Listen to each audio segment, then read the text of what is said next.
같이 봅니다. 계속해서 빌립보서 말씀 보는데 오늘 빌립보서 1장 19절 말씀부터 26절까지 말씀입니다. 빌립보서 1장 19절부터 26절까지 말씀 우리 한 목소리로 함께 봉독하여 읽습니다. 빌립보서 1장 19절부터 26절까지 말씀 다 같이 봉독합니다. 시작.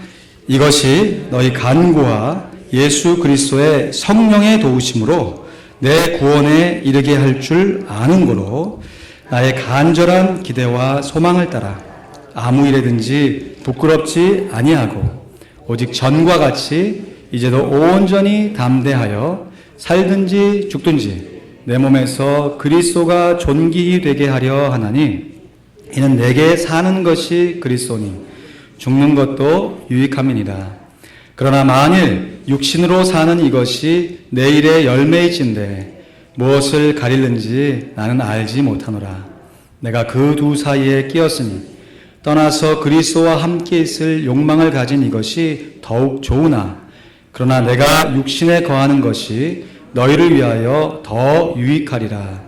내가 살 것과 너희 믿음의 진보와 기쁨을 위하여 너희 무리와 함께 거할 이것을 확실히 아노니 내가 다시 너희와 같이 있으므로 그리스도 예수 안에서 너희 자랑이 나를 인하여 풍성하게 하려 함이라. 아멘. 지난 주일에 우리 교회 설립 9주년 기념 부흥회를 하나님의 은혜 가운데 잘 마쳤습니다. 수고해 주신 모든 분들에게 다시 한번 감사의 말씀을 드립니다. 한 가지 아쉬운 점이 있어요. 그것은 지난 주일에 오히려 오늘보다 평소보다 출석률이 더 낮았다는 것이에요. 물론 다 각자의 사정이 있으셨겠지요. 하지만 교회 설립을 기념하여 여러분 교회의 생일을 축하하는 자리 아닙니까? 그래서 제 마음 가운데 조금 더 많은 분들이 또 어렵게 모신 강사님들의 말씀을 함께 들었으면 좋겠다 그런 싶은 마음이 있었어요. 그래서 한 가지 부탁의 말씀을 드립니다. 혹 지난 주일에 사정상 참여하지 못하신 분은요, 우리 교회 웹사이트에 가보면 매주마다 이 설교가 동영상으로 이렇게 업데이트되고 있습니다. 이제 곧 이 부흥의 강사 목사님의 말씀도 업데이트 될 거예요. 그것을 빠지지 말고 꼭 시청해 주시기를 부탁합니다. 왜냐하면 이 교회가 이 부흥회를 통해서 하나가 되어서 한 말씀으로 가자는 건데 누구는 듣고 누구는 못 들으면 그 말씀에 대해서 하나가 어떻게 되겠어요? 요즘 기술이 좋아져서 세상이 좋아져서 빠져도 백업 할 수 있는 기회가 있으니까 여러분은 교회 홈페이지 찾아 들어가셔서요 그 말씀 꼭 들어주시길 부탁드리겠습니다. 부흥회는 마쳤지만 마지막으로 한 번 더 이번 부흥회 주제를 외쳤으면 좋겠는데요. 이번 부흥의 주제가 말씀 속에 거닐며 복음을 전하다입니다. 제가 선창할 테니까 여러분 우창하시는데 사실 이거는요 우리 교회 올해 표어가 말씀 속에 거닐다였습니다. 그리고 이제 10월부터 시작하는 다락방 전도축제에 우리가 한 마음이 되어서 복음을 전하자라는 주제로 정해본 것이에요. 주제 구호니까 손을 좀 이렇게 들고 해보시겠어요? 제가 선창하면 우창하십니다. 크게 말씀 속에 거닐며 다 같이요. 손 들으시고 말씀 속에 거닐며 복음을 전하다. 한 번 더 말씀 속에 거닐며 복음을 전하다. 할렐루야. 아멘. 성경의 인물 중에서 이 말씀 속에 거닐며 복음을 전하다 이 주제에 맞춰서 일평생 살아간 사람, 그 사람은 누가 뭐래도 사도 바울이라 동의할 것이에요. 사도 바울은 언제나 하나님의 말씀을 소중히 여기면서 그 말씀에 순종하는 자세로 일평생 동안 하나님의 복음을 담대하게 증거했습니다. 그래서 우리가 계속 살펴보고 있는 빌립보 말씀에서도 보면요, 사도 바울이 참 열악한 환경 가운데 처해 있음에도 불구하고 전혀 그 환경을 굴하지 아니하고 최선을 다해서 복음을 전파했던 모습을 엿볼 수 있어요. 그럼 빌립보서가 옥중서신입니다. 옥중, 감옥 가운데서 쓴 편지예요. 사도 바울이 감옥에서 빌립보 교회 성도들에게 썼던 편지예요. 그래서 육신은 비록 감옥에 갇혔지만 사도 바울이 감옥에 갇힌 그 상황 가운데서도 오늘 본문 말씀을 보니까 내가 간절한 기대와 소망을 갖고 있다. 이렇게 고백해요. 20절 말씀이죠. 20절 말씀 같이 읽어볼까요? 시작. 나의 간절한 기대와 소망을 따라 아무 일에든지 부끄럽지 아니하고 오직 전과 같이 이제도 온전히 담대하여 살든지 죽든지 내 몸에서 그리스도가 존귀히 되게 하려 하나니. 아멘. 여기서 간절한 기대라고 했던 이 기대라는 단어가 헬라어로 아포카라토기아라는 단어를 사용한 것이에요. 근데 이 단어의 뜻은요, 여러분 우리가 어떤 사람들이 많이 모여 있는 곳에 갔을 때, 내가 그 뒤에 이렇게 쭉 서 있는데 거기에서 어떤 일이 벌어지고 있는데 그 일이 뭔지 되게 궁금해요. 근데 내 앞에 사람들이 너무 많아가지고 그것을 잘 보지 못할 때 어떻게 합니까? 까치발 막 서가지고 이렇게 목을 쭉 빼면서 쳐다보는 거. 이게 아포카라토기예요. 목을 길게 빼면서 그 일이 도대체 무엇일까 하면서 기대감을 갖고 쳐다보는 거. 그게 간절한 기대, 아포카라토비아예요. 여러분, 사도 바울이 목이 빠져라고 기대하면서 소망을 갖고 바라본 것이 뭐냐. 그 이어지는 말씀이죠. 아무 일에든지 부끄럽지 않고 오직 전과 같이 이제도 온전히 담대하여 살든지 죽든지 내 몸에서 그리스도가 존귀되게 하라니. 내가 사나 죽으나 내 몸에서 예수 그리스도께서 존귀되게 하는 것. 그것이 사도 바울의 간절한 기대와 소망이었던 것입니다. 여러분, 이번 달 1일에 10월 1일에 오레곤주에서 참 끔찍한 총기 사건이 발생했습니다. 올해 들어서 미국에서만 벌어진 45번째 총기 사건이라고 그래요.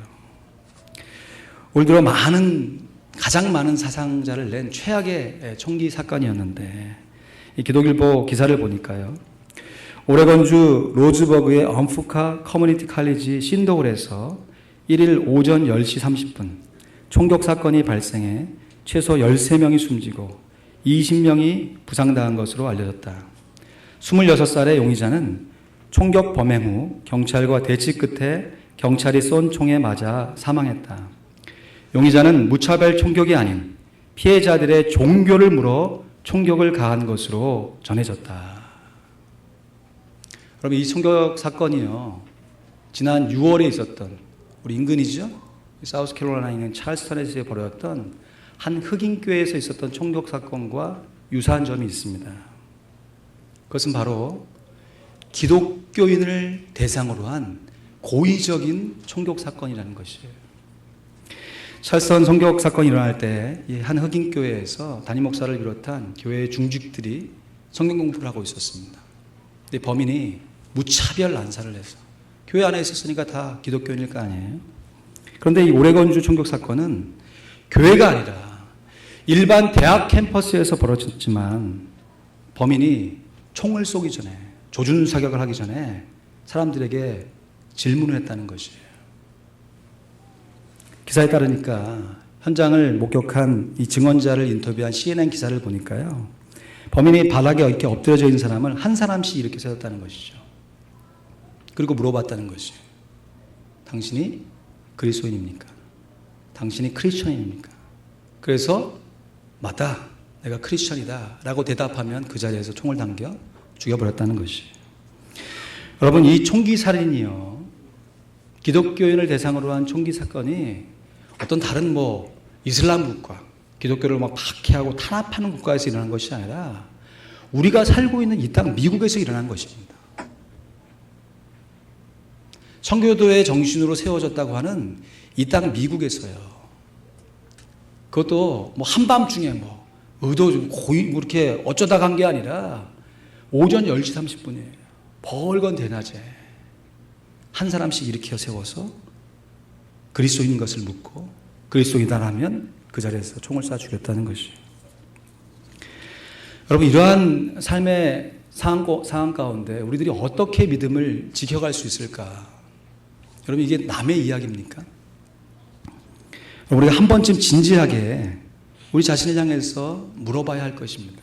내가 과연 그 자리에 엎드려 있던 한 사람 가운데 있었던 사람이라면 나는 과연 어떤 대답을 그 자리에서 했었을까? 이 총격 사건이요, 10월 1일에 발생한 거예요. 우리 부흥회는 10월 2일 날 있었지 않습니까? 그래서 이 총격 사건을 접해 든 이후에 계속해서 제 안에 계속해서 맴돌았던 질문이요.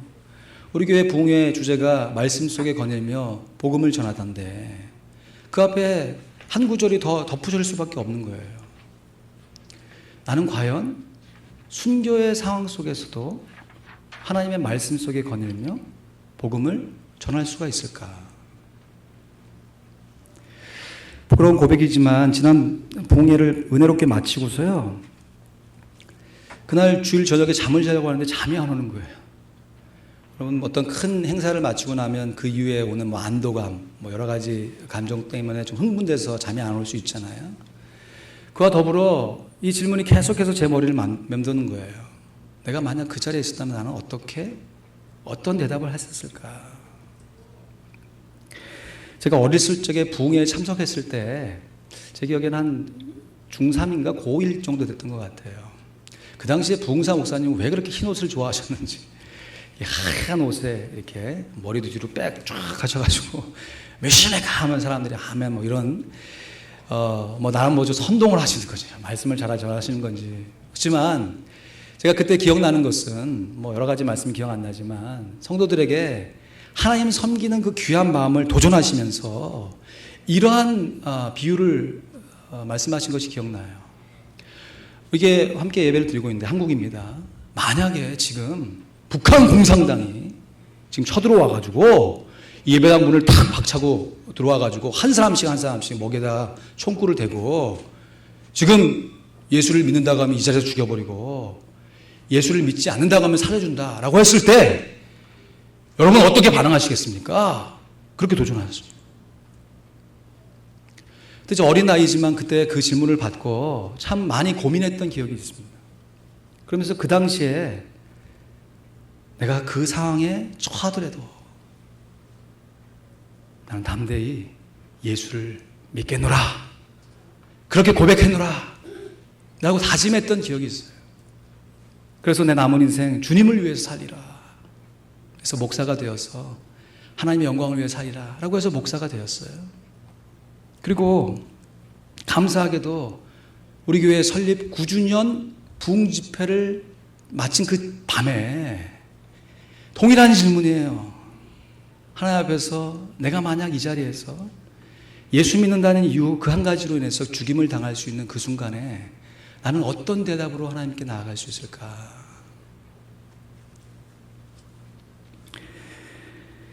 총기 범인이 질문에 무섭기도 했지만 제가 정말 제 자신을 향해서 무서웠던 것은 예전에 그렇게 담대하게 고백했던 그 고백이 쉽게 나오지 않는 거예요.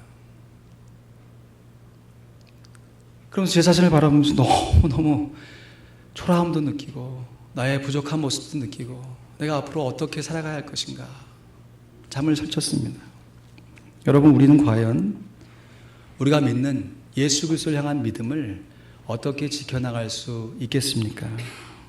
그리고 한 발 더 나아가서 내 신앙 하나 건사하는 것이 아니라 하나님의 말씀 속에 거닐 뿐만 아니라 그렇게 거닐었던 그 말씀의 힘을 가지고 다른 사람들에게 하나님의 복음을 어떻게 담대히 증거하며 살아갈 수 있겠습니까? 오늘 사도 바울의 교훈이 우리 인생의 교훈이 되어야 할 줄로 믿습니다.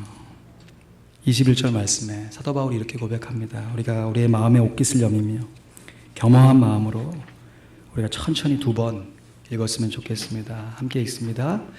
이는 내게 사는 것이 그리스도니 죽는 것도 유익함이니라. 이는 내게 사는 것이 그리스도니 죽는 것도 유익함이니라. 내 안에 사느니 예수 그리스도니 나의 죽음도 유익함이라.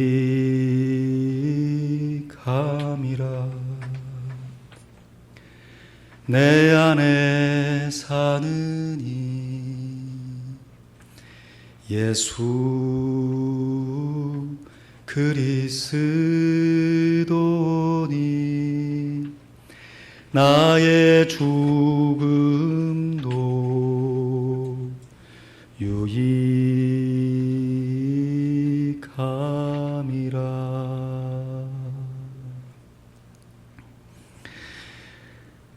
이는 그랬습니다. 이는이란 뜻은 왜냐하면이란 뜻입니다. 왜냐하면 내게 사는 것이 그리스도, 내가 살아가는 이유가 예수 그리스도니까, 내가 죽는다면 예수 그리스도와 함께 영원히 살 것이니까 이것이 오히려 내게 유익하다는 것이에요. 사도 바울이 이러한 일사각오의 신앙 고백을 한 것이 이번이 처음이 아닙니다. 감옥에 갇혀있을 때뿐만 아니라 빌립보서를 쓰기 전에 자유롭게 복음을 증거할 때 사도 바울이 이미 이러한 신앙의 고백으로 하나님께 영광을 돌렸어요. 그 말씀이 로마서에 기록되어 있는데, 여러분 로마서는 사도 바울이 제3차 전도여행 중에 고린도 지역에서 복음을 왕성하게 증거할 때 로마 교회 성도들에게 쓴 편지예요. 로마서 14장 8절 9절 말씀, 이것도 우리 같이 읽어볼까요? 시작. 우리 중에 누구든지 자기를 위하여 사는 자가 없고 자기를 위하여 죽는 자도 없도다. 우리가 살아도 주를 위하여 살고 죽어도 주를 위하여 죽나니 그러므로 사나 죽으나 우리가 주의 것이로다. 아멘.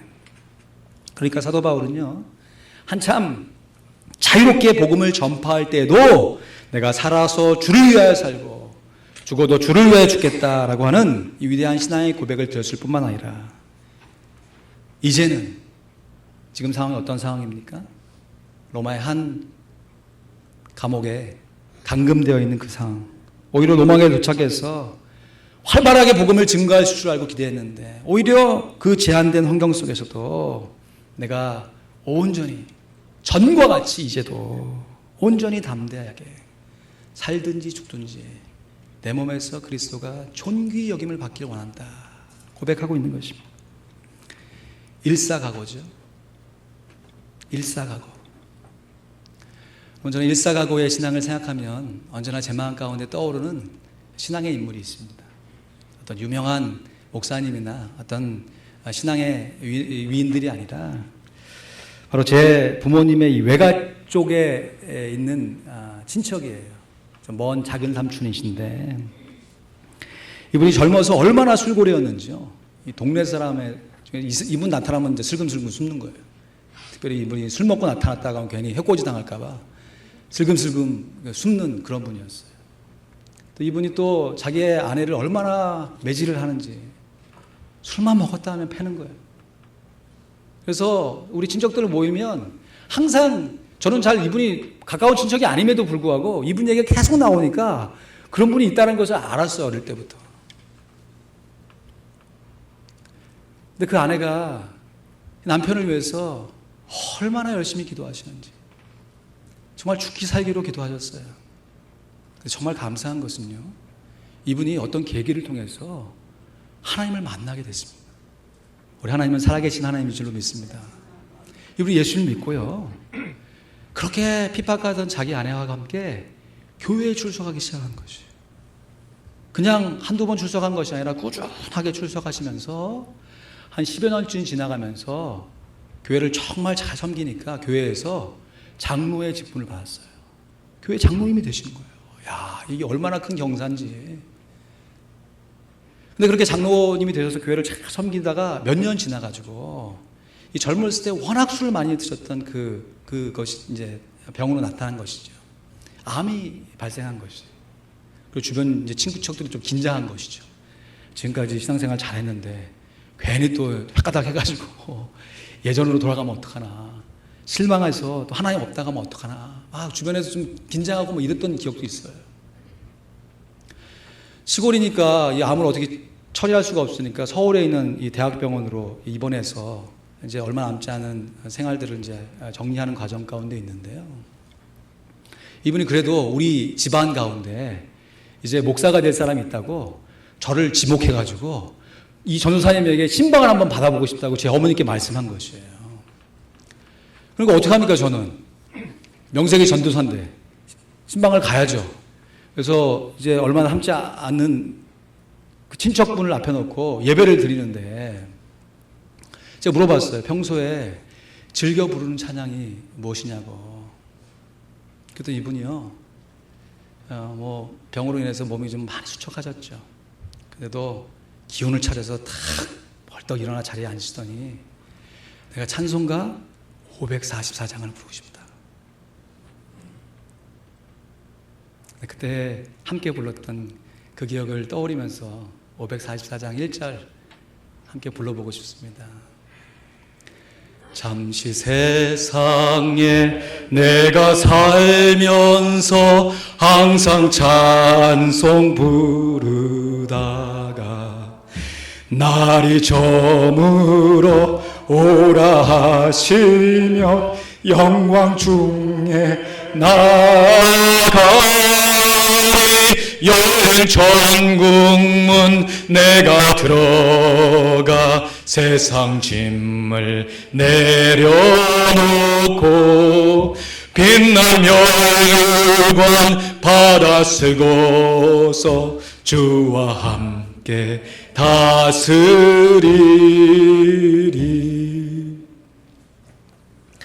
환자복을 입고 하나님을 찬양하였던 그분의 모습이 제 사진처럼 제게 남아있어요.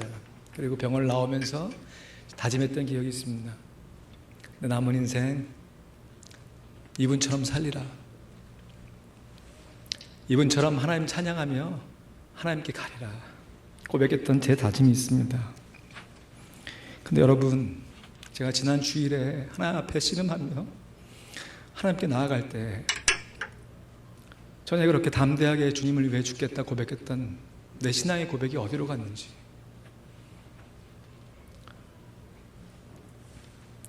나는 과연 주님을 위해 죽을 준비가 되어 있는지, 순교를 각오하고 말씀 속에 거닐며 복음을 전할 준비가 되어 있는지 잠을 이루지 못했습니다.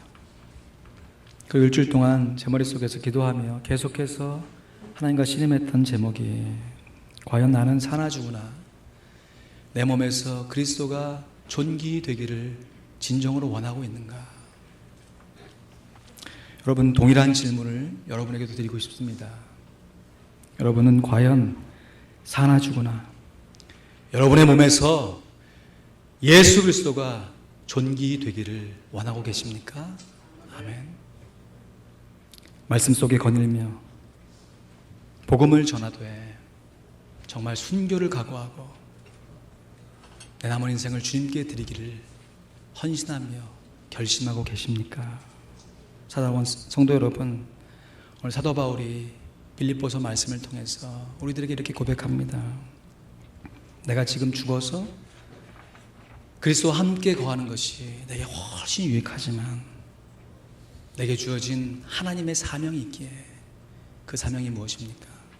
성도를 돌보고 복음을 증거해야 될 그 사명이 있기에 내게 주어진 나의 삶을 내가 살아가겠노라, 복음을 증거하겠노라 고백하는 거 아니겠습니까? 그러한 결심과 다짐이 오늘 본문 23절, 24절 말씀인 줄로 압니다. 우리 천천히 사도 바울의 심정을 기억하시면서 같이 읽기 원합니다. 내가 그 두 사이에 끼었으니 떠나서 그리스도와 함께 있을 욕망을 가진 이것이 더욱 좋으나 그러나 내가 육신에 거하는 것이 너희를 위하여 더 유익하리라. 지금 당장 죽어서 그리스도와 함께 있는 것도 좋지만 내가 마쳐야 할 사명이 있기에 오늘도 나의 생명을 고집스럽게 이어가겠다는 것이지요. 오늘 말씀을 맺습니다. 오늘 말씀의 제목이 견고한 갈등입니다. 견고한 갈등. 근데 여러분, 이 견고한 갈등이라는 것은 한국어 의미상으로는 맞지 않는 말이에요. 올바른 표현이 아니죠. 견고한 믿음, 뭐 견고한 소망 이러면 의미랑으로 맞아요. 근데 견고한 갈등, 뭐 견고한 의심 이러면은 한국어가 연결되긴 했지만 의미를 상으로 서로 충돌되기 때문에 올바른 표현이 아닌 것이죠. 그럼에도 오늘의 말씀의 제목을 견고한 갈등이라 정해보았습니다. 여러분, 갈등은 늘 깨어지고 늘 분열되기 쉬운 상태를 말합니다. 우리 안에 이러한 삶의 갈등이 매일같이 일어나지 않습니까? 주를 위해서 내 한 목숨 다 바쳐도 아깝지 않겠다 라고 고백했던 우리의 모습도 있지만 때로는 언제 그랬는지 내 삶 가운데 하나님과 상관없이 살아가는 정말 연약하고 부족한 모습도 같이 있어서 이것을 함께 살아가는 우리의 마음 가운데 갈등이 끊이지 않는 것. 나는 매일같이 말씀 속에 거닐며 과연 순교를 각오하고 복음을 전할 각오가 서 있는가? 우리의 힘만으로는 이룰 수 없기에 오늘도 우리는 갈등하는 줄로 압니다. 그러나 우리들 이러한 연약한 갈등을 견고하게 붙들어 메워주시는 하나님의 말씀과 사명이 있기에 우리가 이 갈등을 견고하게 붙들고 살아가게 되는 줄로 믿습니다. 사도 바울이 고백합니다. 나의 간절한 기대와 소망을 따라 아무 일에든지 부끄럽지 아니하고 오직 전과 같이 이제도 온전히 담대하여 살든지 죽든지 내 몸에서 그리스도가 존귀히 되게 하려 하나니 이는 내게 사는 것이 그리스도니 죽는 것도 유익합니다. 오늘도 이 땅에서의 미래를 살뜰하게 정리하고 매일같이 천국을 소망하며 살아가되 날마다 우리 자신을 부인하며 살아야 되는 이 갈등을 다른 사람을 섬기며 다른 사람에게 복음을 증거하는 견고한 사명으로 넉넉히 이겨낼 수 있는 우리 모두가 다 될 수 있기를 우리 주님의 이름으로 축원드립니다. 기도하겠습니다. 이 시간 말씀을 듣고 한번 마음을 다해서 함께 기도하기 원합니다. 오늘 조금 평소보다 길게 기도하기 원합니다. 여러분, 우리가 살아가는 여러 가지 삶의 모습 가운데 죽고 사는 문제, 살아가는 여러 가지 문제 가운데 정말 과연 나는 하나님의 말씀에 붙들려 살아가고 있는지, 하나님 주신 사명으로 내 삶을 이끌어가고 있는지 돌아보는 우리가 되기 원하고, 한 번 사는 인생 일사각오의 신앙의 자세를 가지고 주님 앞에 우리의 모습을 드려 아름답게 충성봉사할 수 있는 우리 모두가 될 수 있도록 이 시간 우리의 큰 기도 소리로, 우리의 간절한 기도 소리로 이 시간 함께 하나님께 나아가길 원합니다. 기도합니다. 아버지 하나님, 감사합니다. 저희들의 마음과 저희들의 성품을 이끌어 주신 하나님 아버지, 주님, 우리가 주님 앞에 서길 원합니다. 주께로 가길 원합니다. 아버지 하나님께서